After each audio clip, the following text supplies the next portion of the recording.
And they straight up out the ghetto. They don't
getting there, guys. Still gotta put the big amp in there. She's got the high output alternator. I do not have the lithium bank in there. That's still just the Optima red top and an excess power SB630.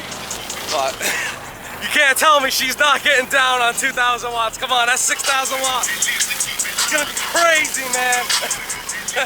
See you guys at Ruckus and Chill.